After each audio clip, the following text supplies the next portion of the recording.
Kapatid na mananampalataya, kung ikaw ay kabilang sa sinubukan ni Allah subhanahu wa ta'ala at nawalan ng isa sa mga mahal sa buhay, ay pakinggan mo ang gantimpala sa iyo ni Allah subhanahu wa ta'ala kung ikaw ay nagtiis at naghangad ng gantimpala mula sa Kanya. Sinabi ni Propeta Muhammad sallallahu alaihi wasallam sa hadith qudsi na sinabi ni Allah,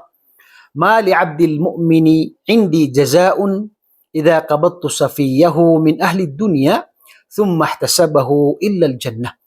Sinabi ni Propeta Muhammad sallallahu alaihi wasallam na sinabi ni Allah na ang aking alipin na mananampalataya, ang kanyang gantimpala sa akin kapag siya ay sinubukan ko at kinuha ko ang isa sa kanyang mga mahal sa buhay dito sa mundo at siya ay nagtiis at naghangad ng gantimpala mula kay Allah subhanahu wa ta'ala, ay maliban sa paraiso ni Allah subhanahu wa ta'ala.